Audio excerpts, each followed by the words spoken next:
information coming out in police documents just starts right now. It broke out this nose, my nose right there on the side, and did some damage to my eye. That man was just one of the many victims after several downtown beatings over the past 4 months. Tonight, we are learning new information about the violent and racist overtones behind the attacks. Good evening. Thanks for joining us. I'm Ron Zapoli. And I'm Deborah Takahara. That new information coming out in police documents just released this afternoon. Inside, we are hearing explosive details about the suspects and what was behind the racially motivated attacks. Fox 31's John Bowman has been following the new developments all day. He joins us live with the latest information. John? Well, there is not much you can say in defense of the 30-some suspects who have been involved in gang life in the city of Denver. They are members of two different street gangs that came together to assault, beat, and rob many, mainly white people they found walking alone in areas all over the city. From the 16th Street Mall to Lodo to Cheeseman Park, these individuals attacked and committed hate crimes, according to police documents, and many attacks that they found around the city. According to police affidavits, for 4 months, members of two street gangs came together to assault, beat, and rob mainly white men they found walking alone. The unusual nature of this is the large number of individuals that have been involved over such a long period of time. Affidavits indicate victims heard gang members saying, "This place smells like white people," adding things like, "I hate you bleeping white people." After the racial slurs, the attacks would begin.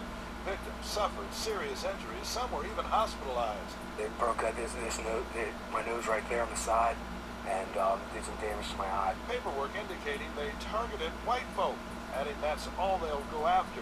Some even saying they gained status in their gangs for beating up white dudes. Some of the information that's contained in the affidavits is very graphic. It is very inflammatory. Graphic details and seriousness of the crimes have led many of the suspects to be charged with hate crimes. Some feel like it's an initiation, it's a fad, or just a trend, and it's funny. But it's a very, very, very serious type of crime. Police paperwork indicates the victims deserved the beatings because they had money and valuable items. In their mind, it's justified because they're able to feed themselves, feed their family, get some money, beat up folks. The puzzling thing is how surveillance video captures many people watching the crimes being committed and doing nothing about them. Some of them feel like it's worth taking a chance.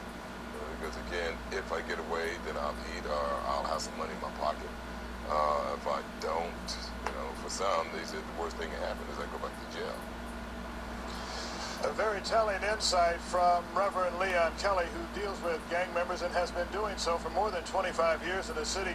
He says in other cities, similar videos have been made so that these so-called street thugs could actually make money selling those videos. All the juveniles and adults who have been charged now will face serious charges as their cases wind their way through the criminal justice system. Ron? John, are there any other suspects out there, or have they all been arrested? All 35 have been taken into custody. They have all had their first appearances. When they when they were first arrested, they faced $1 million bail. And now that they've had those first appearances, those bails have come down. But the police say the likelihood of many of them getting out, not very good, and that is a good thing as well. John, thanks very much.